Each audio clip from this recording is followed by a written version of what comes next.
Assalamualaikum warahmatullahi wabarakatuh. Bertemu kembali pada mata kuliah Strategi Pembelajaran Kimia. Nah, pada pertemuan ini kita masuk kepada pertemuan kelima. Dan pada pertemuan kelima kita akan membahas mengenai strategi pembelajaran inquiry.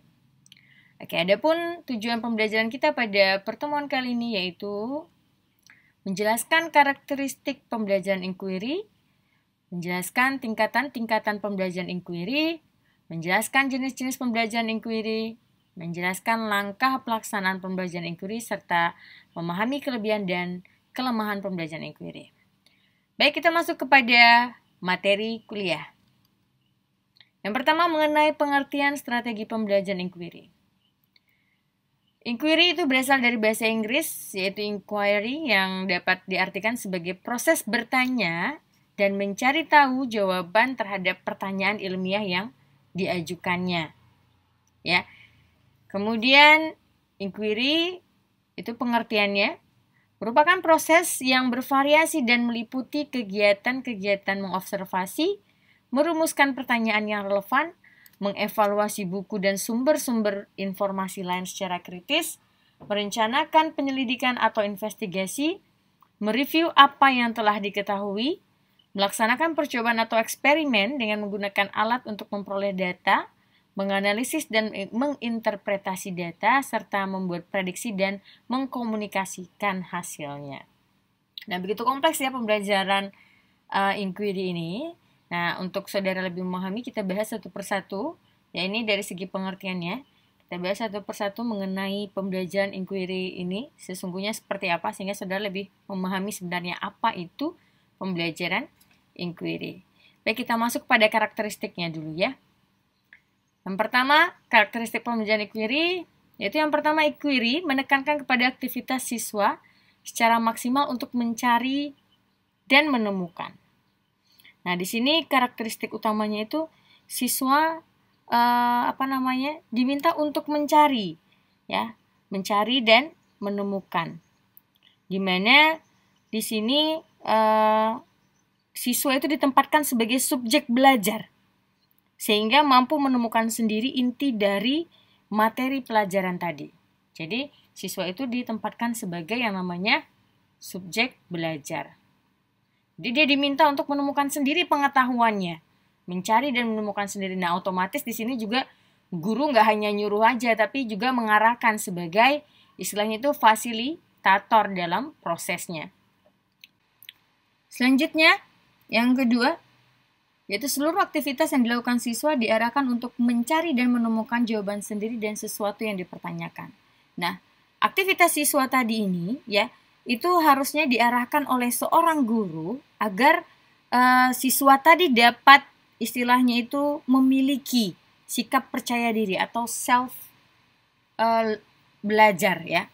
Ini kita sebagai seorang guru, di sini guru ya, guru itu bertindak sebagai sama tadi ya. Di atas kan tadi juga guru bertindak sebagai fasilitator. Nah, di sini juga guru bertindak sebagai fasilitator dan motivator. Di mana di sini guru itu istilahnya itu mengarahkan siswa sehingga siswa tadi itu memiliki sikap yang namanya percaya diri dalam belajar. Ya. Di sini kita dilakukan untuk istilahnya itu siswa yang menumbuhkan sikap percaya diri. Percaya diri siswa itu dalam belajar. Oke, nah, jadi itulah peran guru di pembelajaran inquiry ini. Selanjutnya yang ketiga, yaitu mengembangkan kemampuan berpikir secara sistematis, logis, dan kritis, atau mengembangkan kemampuan intelektual sebagai bagian dari proses mental. Ya. Nah, di sini siswa itu tidak hanya dituntut agar menguasai materi pelajaran dalam metode inquiry, tetapi dia juga harus dapat menggunakan kemampuannya, ya, kemampuannya itu secara optimal. Nah, kemampuan dia secara optimal dalam menemukan tadi jawaban atas sesuatu yang dipertanyakan kepada dia. Nah, itu ya. Ini adalah karakteristik dari pembelajaran inquiry. Selanjutnya kita masuk kepada ciri pembelajaran inquiry.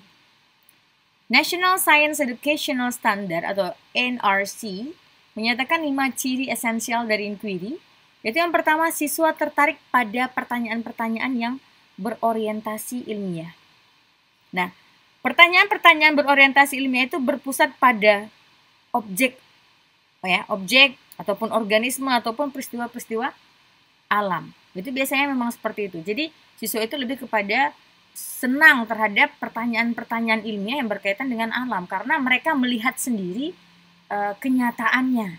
Nah, seperti itu. Jadi nanti pembelajaran itu lebih kepada diarahkan siswanya kepada fenomena-fenomena yang terdapat di alam. Nah, di sini guru ya itu memiliki peran penting dalam membimbing identifikasi pertanyaan. Nah, khususnya ya ketika pertanyaan itu berasal dari siswanya itu sendiri. Nah, inquiry itu berhasil ya jika pertanyaan-pertanyaannya itu bermakna dan relevan bagi para siswa. Nah, namun di sini dalam menjawab pertanyaan, nah itu perlu juga pengamatan ataupun pengetahuan ilmiah yang diperoleh dari sumber-sumber terpercaya alias buku ataupun jurnal seperti itu. Ya, nanti akan lebih jelas ketika kita membahas mengenai contoh implementasinya dalam kimia, ya. Selanjutnya, yang kedua, siswa memberikan prioritas terhadap pembuktian yang membuat mereka mengembangkan dan mengevaluasi penjelasan-penjelasan terhadap pertanyaan-pertanyaan berorientasi ilmiah. Nah, di sini istilahnya itu siswa tadi, ya, mengevaluasi penjelasan-penjelasan terhadap pertanyaan-pertanyaan yang berorientasi ilmiah itu berdasarkan bukti-bukti. Bukti-bukti ya kemudian diamati. Nah, bukti-bukti ini tadilah ya yang dijadikan istilahnya itu sebagai jawaban atas pertanyaan-pertanyaan tadi. Nah, bukti di sini adalah subjek dari pertanyaan dan penyelidikan lebih lanjut. Jadi, para siswa tadi itu menggunakan bukti tadi untuk mengembangkan penjelasan terhadap fenomena ilmiah di dalam kelas inquiry-nya tadi. Itu dia. Selanjutnya, yang ketiga, siswa menyusun penjelasan dari bukti terhadap pertanyaan-pertanyaan berorientasi ilmiah. Nah, penjelasan-penjelasan ilmiah itu harus konsisten ya dengan bukti dari percobaan ataupun pengamatan tentang alam. Nah, penjelasannya adalah penjelasan ini maksudnya itu adalah cara untuk mempelajari tentang apa yang belum dikenal dengan menghubungkan hasil pengamatan dengan yang sudah diketahui.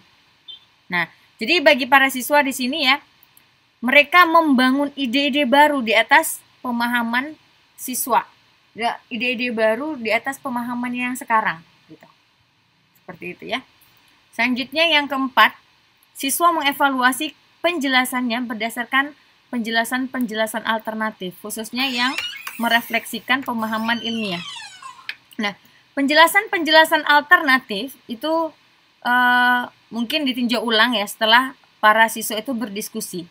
Nah, mencoba ketika berdiskusi kan nanti mereka membandingkan hasil tuh atau mengecek hasil mereka dengan yang diajukan oleh guru ataupun yang ada pada referensi lainnya. Nah, disinilah nanti siswa-siswa tadi itu akan mengevaluasi penjelasannya berdasarkan penjelasan-penjelasan alternatif. Nah, jadi nanti kita meminta siswa tadi mengajukan beberapa pertanyaan terhadap fenomena-fenomena yang ada di sekitar alam. Nah, ya, nanti mereka mencoba mencari pembuktiannya, baik itu lewat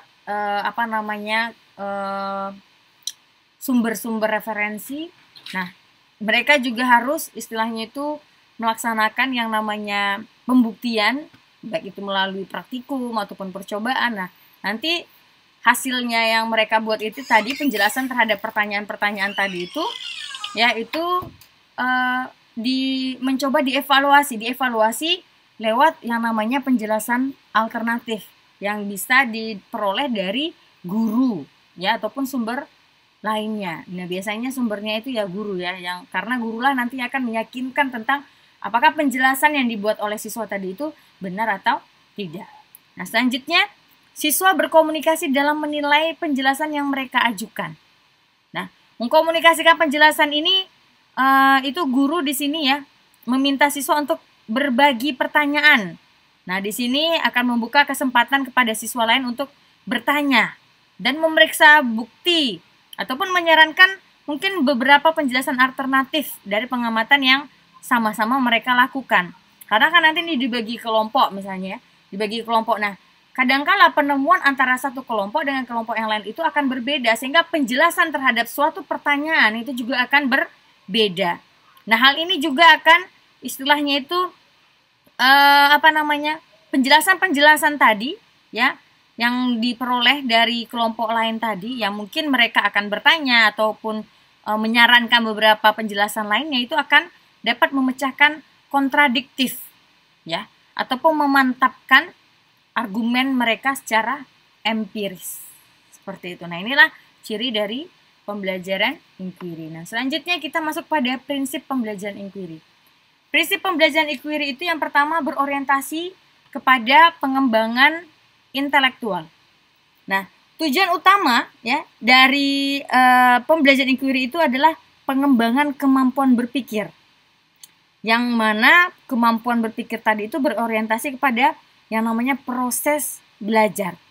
Nah, jadi di sini memang diharap istilahnya itu pembelajarannya itu memang mengembangkan intelektual siswa. Di mana nanti keberhasilan pembelajaran ini itu terlihat pada aktivitas siswa untuk mencari dan menemukan sesuatu yang merupakan gagasan yang pasti. Nah, itu ya. Jadi keberhasilannya itu akan terlihat dari aktivitas siswa tadi bagaimana dia mencari ataupun menemukan sesuatu. Nah, selanjutnya ada prinsip interaksi. Nah, dalam proses pembelajaran inquiry ya, itu ada interaksi antara siswa dengan guru. Di mana guru itu berperan sebagai pengatur lingkungan dan pengatur interaksi belajar. Nah, guru itu akan mengarahkan siswa untuk mengembangkan kemampuan berpikir siswa. Nah, jadi guru tadi yang mengatur semuanya. Nah, oke, silakan saudara coba mungkin menghayal tentang sesuatu fenomena, tentang pokok bahasan yang ada. Nah, itu kan artinya di sini misalnya guru itu sebagai pengatur lingkungan dan pengatur interaksi belajar. Nah, nanti setelah itu saudara akan membuat ini, membuat itu, kemudian akan berdiskusi, kemudian akan membuat ini, membuat itu. Nah, itu adalah istilahnya itu mengatur juga interaksi belajar. Selanjutnya prinsip bertanya. Nah, guru itu berperan sebagai penanya di sini. Karena kemampuan siswa untuk bertanya itu pada dasarnya itu sudah merupakan bagian dari proses berpikir. Nah, jadi guru itu sebagai penanya. Ya, kalau misalnya siswa nggak ada yang nanya, ya berarti kita yang bertanya. Jadi di situ ada prinsip bertanya, di mana prinsip bertanya itu gunanya untuk apa? Gunanya untuk membuat siswa itu berpikir. Nah, kemudian juga di sana siswa itu juga harus diminta untuk juga bertanya balik. Nah, kan nanti ada diskusi. Nah, dalam diskusi itu kan ada proses bertanya juga yang diajukan oleh siswa kepada kelompok lain. Nah, itu juga merupakan suatu proses berpikir. Selanjutnya yang keempat, prinsip belajar untuk berpikir. Nah, belajar itu merupakan proses berpikir, di mana proses berpikir itu artinya proses mengembangkan potensi seluruh otak secara maksimal. Nah, itulah yang dikatakan sebagai proses berpikir. Jadi proses berpikir itu adalah proses mengembangkan potensi seluruh otak secara maksimal. Nah, itu ya. Dicatat saja ya, saya tidak menulis-nulis di sini. Kemudian yang kelima ada prinsip keterbukaan. Nah, belajar kita tahu bahwa itu adalah suatu proses mencoba berbagai kemungkinan. Nah, untuk itu di sini siswa hendaknya kita berikan kebebasan untuk mencoba sesuatu dengan istilahnya itu kemampuan logika dan nalarnya. Nah, jadi tugas kita di sini sebagai seorang guru yaitu menyediakan ruang untuk mengembangkan hipotesis dan secara terbuka membuktikan kebenaran hipotesis tadi yang diajukan. Nah, jadi kita itu mencoba untuk istilahnya itu menyediakan keterbukaan kepada siswa untuk dia mengembangkan istilahnya mengembangkan hipotesis ataupun membuktikan hipotesis, kebenaran hipotesis yang diajukan tadi. Nah, inilah prinsip dari pembelajaran inquiry. Nah, selanjutnya kita bahas mengenai tingkatan pembelajaran inquiry. Bonsetter membedakan inquiry berdasarkan kegiatan siswa, yaitu yang pertama adalah traditional hands-on, yang kedua adalah structured science experiences, yang ketiga adalah guided inquiry, yang keempat adalah student directed inquiry, dan yang kelima adalah student research. Oke, kita bahas yang pertama. Di dalam traditional hands-on ini merupakan adalah inquiry yang paling sederhana.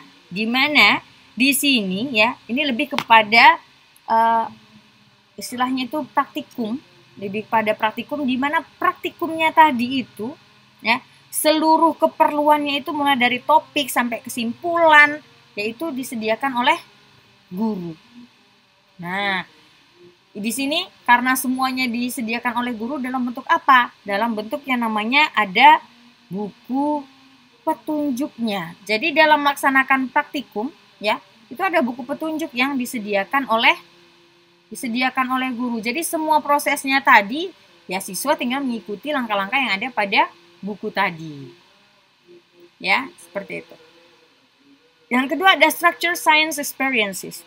Di sini di dalam pengalaman sains tipe ya, tingkatan pengalaman sains terstruktur ini, nah di sini guru yang menentukan topik ya. Guru menentukan topik. Terus guru juga yang merancang pertanyaan, ya, menyediakan bahan, kemudian juga prosedur. Tetapi di sini, ya, di sini analisisnya itu, ya, tetapi analisis hasil, ya, analisis hasil dan kesimpulan itu dilakukan oleh siswa. Nah, ya, itu di sini.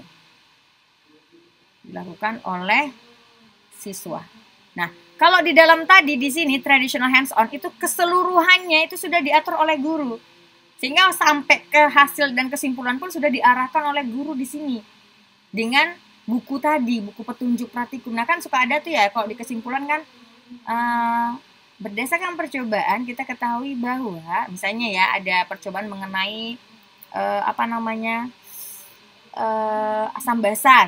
Misalkan percobaan diketahui bahwa ketika larutan asam cuka dicelupkan ke dalam lakmus biru, maka lakmus akan berubah menjadi titik-titik. Nah, sehingga dapat disimpulkan bahwa asam cuka bersifat titik-titik. Nah, itu sudah diarahkan di sini kesimpulannya dan hasil dan kesimpulannya oleh guru melalui buku petunjuk. Sementara kalau di sini sudah diarahkannya hanya untuk topik, pertanyaan, bahan, prosedur, tapi hasil analisis dan kesimpulannya itu siswa sendiri yang melaksanakan. Nah, selanjutnya ada guided inquiry. Di dalam guided inquiry, ya, dalam guided inquiry itu sendiri, di sini siswa diberikan ini atau istilahnya di sini inquiry terbimbing ya. Inquiry terbimbing. Di guided inquiry, siswa ini diberikan kesempatan untuk bekerja merumuskan prosedur, menganalisis hasil, ya, dan mengambil kesimpulan secara mandiri. Sedangkan dalam hal menentukan topik, pertanyaan, dan penunjang itu guru hanya berperan sebagai fasilitator saja. Jadi topik, pertanyaan, sama bahan-bahan penunjang itu guru hanya sebagai fasilitator. Sementara untuk bekerja merumuskan prosedurnya, analisis hasilnya, mengambil kesimpulan itu mereka lakukan secara mandiri. Nah, jadi di sini mungkin kalau dalam praktiknya guru sediain istilahnya itu bahan-bahan penunjangnya. Jadi siswa itu sendiri yang membuat sendiri prosedurnya, ya. Bagaimana caranya membuktikan pertanyaan tadi, ya. Selanjutnya ada inquiry student directed inquiry. Student directed inquiry ini atau kita sebut juga sebagai inquiry siswa mandiri. Di sini dapat dikatakan sebagai inquiry penuh ya, karena pada tingkatan ini siswa bertanggung jawab secara penuh terhadap proses belajarnya. Jadi siswa itu bertanggung jawab penuh terhadap proses belajarnya, dan guru di sini hanya memberikan bimbingan terbatas pada pemilihan topik dan mengembangkan pertanyaan. Ya, jadi guru di sini hanya memberikan bimbingan itu hanya pada topiknya dan pertanyaannya saja. Itu ya, ini untuk student directed inquiry. Nah, kita lanjut kepada tingkatan yang paling kompleks, yaitu adalah student research. Di student research ini ya, ini guru hanya berperan sebagai fasilitator saja dan pembimbing. Sementara penentuan atau pemilihan dan pelaksanaan proses ya dan seluruh komponen inquiry itu menjadi tanggung jawab siswa. Ini kayak semacam kalau di dalam kuliah bikin skripsi lah itu ya. Jadi dosen itu hanya membimbing saja. Ini kalau untuk anak SMA agak sulit diterapkan. Ya, tapi bisa saja sih sebenarnya kalau misalnya siswa tadi mempunyai rasa ingin tahu yang tinggi dan kemampuan berpikirnya itu juga tinggi gitu. Oke, ini adalah tingkatan pembelajaran inquiry. Selanjutnya kita masuk kepada tingkatan pembelajaran inquiry yang kedua, yaitu menurut Mather dan Wischer membagi inquiry berdasarkan penerapannya itu menjadi 4 level. Nah, ini dia ada ini berdasarkan penerapannya, ada confirmation, itu di mana siswa memastikan prinsip melalui aktivitas yang hasilnya telah diketahui terlebih dahulu. Yang diberikan kepada siswa itu adalah masalah, prosedur, dan solusi. Selanjutnya ada structure inquiry. Di sini yang diberikan oleh guru itu masalah dan prosedur. Kalau di guided inquiry itu adalah masalah, sementara di open inquiry itu yang diberikan adalah topiknya. Jadi siswa menyelidiki topik yang berhubungan dengan pertanyaan yang dirumuskan melalui rancangan ataupun prosedur yang dibuat oleh siswa. Nah, ini bisa dibaca sendiri ya deskripsinya. Selanjutnya kita masuk pada jenis pembelajaran inquiry. Itu ada yang namanya inquiry terbimbing. Nah, tadi itu sudah ya. Ada inquiry bebas, tadi ada juga mendengar inquiry terbimbing, ada inquiry bebas sama inquiry bebas dimodifikasi. Nah, itu dia. Nah, apa itu inquiry terbimbing? Nah, ada yang bisa menjelaskan apa itu inquiry terbimbing? Yang namanya terbimbing ya berarti istilahnya itu di sini dibimbing oleh guru dan diarahkan oleh guru. Nah, artinya di sini siswanya tadi belum memiliki pengalaman belajar. Di sini siswa belum memiliki pengalaman belajar. Sehingga apa? Sehingga harus dibimbing oleh guru dan diarahkan. Nah, tapi bimbingannya ini lebih banyak diberikan itu pada tahap awal ya. Dan sedikit demi sedikit nanti kita kurangi ya. Nah, dengan pengalaman siswa, semakin bertambahnya pengalaman siswa, nah ini kita akan mungkin membebaskan dia. Nah, seperti itu, membebaskan dari bimbingan. Nah, jadi terbimbing di sini bukan berarti kita bimbing secara penuh, tetapi juga hanya dibimbing istilahnya itu sampai dia paham apa yang akan dia kerjakan. Nah, jadi di sini sebagian besar perencanaan itu dibuat oleh guru dan para siswa itu tidak merumuskan masalah. Oke, tetapi guru yang merumuskan masalahnya. Nah, inquiry terbimbing itu berorientasi kepada aktivitas kelas ya, yang berpusat kepada siswa, di mana siswa itu belajar memanfaatkan berbagai sumber belajar yang tidak hanya berasal dari guru ya. Nah, itu dia. Oke, selanjutnya kita masuk ke inquiry bebas. Di inquiry bebas ini siswa melakukan sendiri penelitian. Ini seperti seorang ilmuwan. Siswa melakukan sendiri penelitian. Ini istilahnya dia menjadi ilmuwan. Jadi dia harus dapat mengidentifikasi dan merumuskan masalah dari berbagai topik permasalahan yang akan mereka selidiki. Nah, ini ya. Nah, kalau tadi terbimbing itu masih tadi diarahkan karena pengalaman belajarnya belum cukup, istilahnya itu rumusan masalah perencanaannya itu dan masalahnya masih istilahnya itu dibantu oleh guru. Sementara kalau inquiry bebas tidak, mereka mengerjakan sendiri penelitiannya seperti ilmuwan. Sementara kalau inquiry bebas dimodifikasi, nah Apalagi nih ada inquiry, dia bebas tapi dimodifikasi. Nah, inquiry bebas di modifikasi ini ya, di sini guru itu memberikan masalah, kemudian guru memberikan masalah,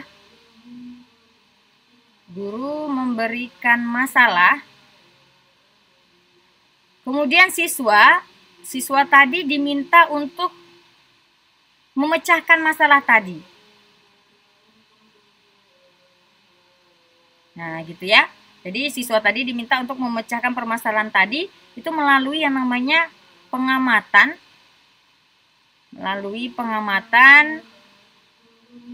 eksplorasi. Nah, bisa juga lewat eksplorasi. Kemudian istilahnya itu dan prosedur ya, serta prosedur pembelajaran inquiry. Nah, itu dia. Oke. Nah, itu ya. Jadi setiap siswa itu diharapkan istilahnya itu memiliki pengetahuan ataupun kecakapan di sini yang diperoleh melalui pengalaman belajar di sekolah. Oke, nah itu. Nah, nanti pengalaman belajar inilah yang menjadi bekal bagi siswa itu dalam istilahnya itu berkarya ataupun istilahnya itu berkarya ataupun dapat hidup di dalam masyarakat. Nah, itu ya. Ini adalah jenis pembelajaran inquiry. Selanjutnya kita masuk pada langkah pelaksanaan pembelajaran inquiry. Adapun langkah-langkahnya yang pertama adalah orientasi. Apa yang dilakukan di tahap orientasi? Di sini di dalam tahap orientasi ya, itu guru bisa melakukan beberapa hal, yaitu yang pertama ya, di situ guru memberikan memberikan topik. Nah, seperti itu, memberikan topik, kemudian menyampaikan tujuan pembelajaran. Nah, seperti itu ya. Kemudian menyampaikan indikator pembelajaran, memotivasi siswa di tahap orientasi tadi ya.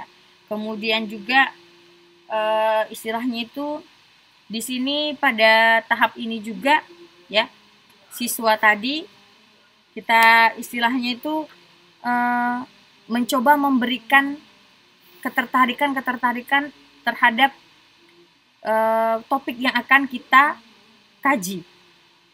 Nah, jadi topik tadi pada tahap orientasi inilah tadi topik-topik tadi berusaha kita kaitkan dengan kehidupan ataupun fenomena-fenomena yang ada dalam kehidupan sehari-hari. Nah, itu dia ya. Oke, selanjutnya ada merumuskan masalah. Ini saya contohkan saja, misalnya kita ambil di SMP misalnya ya, kita ambil topiknya misalnya perubahan fisik dan kimia. Nah, tuh. Jadi di awal kita sampaikan, anak-anak kita akan belajar mengenai perubahan fisik dan kimia. Selanjutnya kompetensi dasar kita apa saja, kemudian apa indikator atau tujuan pembelajaran kita. Nah, itu harus kita sampaikan. Kemudian kita berikan motivasi, kemudian kita arahkan siswa tadi untuk melihat fenomena-fenomena alam yang terjadi yang berkaitan dengan topik kita. Ya, mencoba mengarahkannya. Nah, selanjutnya kita masuk kepada merumuskan masalah. Di dalam langkah ini ya, guru memberikan sejumlah gambar misalnya. Tadi kan sudah dicoba, ayo kira-kira di dalam kehidupan sehari-hari, saudara pernah melihat di orientasi tadi ya, melihat ini es berubah jadi es batu gitu kan, batu es gitu ya. Kemudian ada lihat paku berkarat dan segala macam. Nah, kita arahkan siswa ke fenomena kehidupan mereka sehari-hari. Kemudian kita rumuskan masalah dengan kita istilahnya itu berikan sejumlah gambar misalnya atau video gitu. Nah, sejumlah gambar atau video tadi itu akan menantang siswa untuk berpikir kira-kira apa permasalahan yang muncul dari gambar yang sudah kita berikan atau video yang sudah kita berikan tadi. Ya, misalnya kita buatnya itu berkelompok ya. Kita bagi siswanya menjadi beberapa kelompok. Nah, di kelompok 1 misalnya ya, di kelompok 1 kita berikan gambar pakaian yang dijemur di bawah terik matahari. Kemudian kita beri lagi gambar mengenai margarin yang dipanaskan, air yang mendidih misalnya. Kemudian kita berikan gambar tentang ataupun video tentang emas batangan yang diproses menjadi perhiasan gitu. Dan kita berikan lagi gambar melarutkan gula dalam air kopi gitu. Nah, itu kelompok 1. Nah, di kelompok 2 kita memberikan permasalahan yang berbeda, yaitu istilahnya kita berikan gambar yang berbeda supaya mereka bisa berpikir lebih lanjut, yaitu memberikan gambar misalnya proses fotosintesis misalnya seperti itu. Kemudian proses menggoreng telur, kembang api yang dibakar, kemudian korek api yang dibakar, kemudian ada paku berkarat misalnya, itu di kelompok 2. Nah, selanjutnya melalui gambar-gambar tadi itu diharapkan siswa akan merumuskan masalahnya. Nah, merumuskan masalahnya apa? Kita suruhlah mereka istilahnya itu merumuskan masalahnya itu mengelompokkan dulu kira-kira yang sejenis yang mana, ya. Apa itu perubahan? Jadi masalah yang akan kita inginkan itu adalah apa itu perubahan fisik dan apa itu perubahan kimia dan apa itu ciri-cirinya, seperti itu. Nah, jadi untuk memudahkan siswa tadi dalam merumuskan masalah, kita membantu, yaitu dengan meminta siswa tadi mengamati gambar serta gejala-gejala yang muncul. Misalnya tadi di paku berkarat, kira-kira anak-anak itu apa yang terjadi? Kan nih misalnya pakunya dari tidak berkarat jadi berkarat. Kira-kira ada penambahan nggak di sana? Ada, Bu, yaitu karatnya. Kemudian kira-kira ada perubahan nggak di sini? Dari yang tadinya tidak berkarat menjadi berkarat. Karatnya itu berarti terbentuk lagi zat baru kan? Pakunya masih ada tetapi diselimuti oleh karat, yaitu ada zat baru. Kemudian kita lihatkan lagi, anak-anak, di sini ada yang namanya telur. Telur tadi kita goreng, kita buat telur mata sapi. Terjadi perubahan ya. Jadi, nah, kira-kira bagaimana perubahannya? Seperti itu. Kita arahkan seperti itu ya. Kemudian kita lihatkan lagi, anak-anak, itu ada air mendidih. Air mendidih ketika kita buka kan ada uapnya, terus ketika kita matikan kompornya, kira-kira ada perubahan nggak airnya di dalam air tadi? Ada perubahan. Nah, jadi kita istilahnya itu mencoba membantu siswa untuk merumuskan masalah dengan mengamati gambar tadi, terus merumuskan gejala-gejala yang muncul. Nah, jadi nanti mereka akan mencoba istilahnya itu merumuskan masalahnya sendiri. Nah, ini berarti ada perubahan yang menghasilkan zat baru apa, seperti itu ya. Perubahan yang tidak menghasilkan zat baru itu apa? Nah, seperti itu. Jadi kita di sini membantu siswa untuk merumuskan masalahnya. Oke. Selanjutnya kita langkah berikutnya merumuskan hipotesis. Nah, untuk memudahkan siswa dalam merumuskan hipotesis ya, atau menemukan jawaban sementara atas rumusan masalah yang dibuatnya tadi, itu kita memberikan pertanyaan. Bisa dengan memberikan pertanyaan. Misalnya, coba kalian perhatikan gambar-gambar yang tadi, kira-kira perubahan apa yang bisa kamu amati dari gambar-gambar tadi? Nah, perubahan apa yang terjadi? Apakah bentuknya berubah atau ada zat baru yang berubah atau berubah dia zatnya atau dia hanya berubah bentuk saja, fasa saja, seperti itu. Nah, apa yang menyebabkan terjadinya perubahan dari benda-benda tadi gitu. Nah, jadi kita berusaha untuk memberikan pertanyaan sehingga dia bisa menjawab pertanyaan yang diajukan tadi gitu. Oke. Nah, jadi hipotesa yang kita harapkan tadi di dalam pembelajaran ini pada topik ini itu perubahan fisik tadi adalah perubahan yang tidak menghasilkan zat baru, sementara perubahan kimia adalah perubahan yang menghasilkan zat baru. Jadi kita itu istilahnya mencoba mengarahkan siswa supaya mendapatkan hipotesis seperti yang tadi, bahwa perubahan kimia adalah perubahan yang menghasilkan zat baru, sementara perubahan fisika adalah perubahan yang tidak menghasilkan zat baru, seperti itu. Kemudian mengumpulkan data. Nah, pada tahap ini ya, mereka kita minta mengumpulkan sejumlah informasi ya yang diamati berdasarkan gambar ataupun video yang sudah kita berikan untuk menguji hipotesis tadi. Misalnya, pakaian yang dijemur di bawah terik matahari itu menyebabkan terjadinya perubahan di mana wujud air tadi berubah jadi gas. Nah, tetapi tidak menghasilkan zat baru. Ya kan, contohnya misalnya pada air mendidih, itu kan kita tutup tuh. Ketika mendidih dia berubah jadi uap, ketika buka tutupnya uap. Tapi ketika kita prosesnya kita tutup, kemudian udah dingin kan kita buka tutupnya. Nah, uap tadi yang menempel di tutup tadi akan berubah lagi menjadi air ya kan, seperti itu. Jadi kita minta mereka untuk istilahnya itu mencoba mengumpulkan informasi ya, informasi dengan jalan diskusi dengan anggotanya masing-masing. Seperti itu. Setelah itu, ini untuk mengumpulkan data. Gunanya apa? Untuk menguji hipotesis. Apakah betul tadi?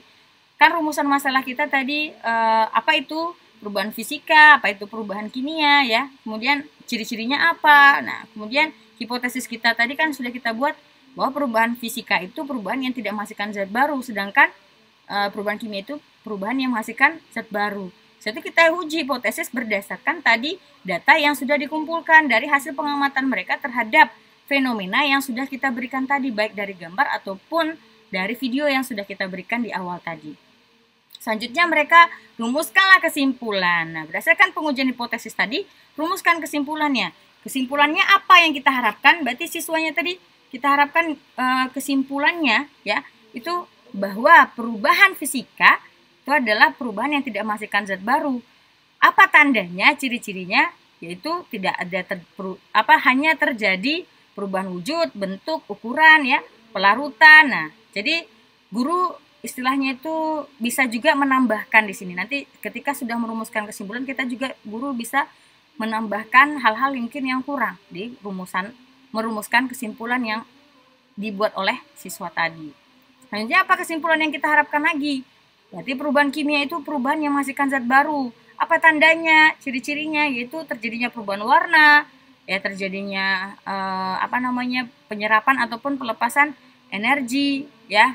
Nah, itu dia adanya perubahan suhu misalnya, adanya terbentuknya gas ataupun terbentuknya endapan seperti itu. Nah, itulah langkah-langkah pelaksanaan inquiry. Nah, nanti untuk lebih jelasnya nanti akan saya berikan printout-nya seperti apa langkah-langkah pembelajaran inquiry. Nah, itu dia ya. Pembelajaran kita pada pertemuan kelima. Saya harapkan saudara lebih memahami tentang pembelajaran inquiry. Demikian, Assalamualaikum warahmatullahi wabarakatuh.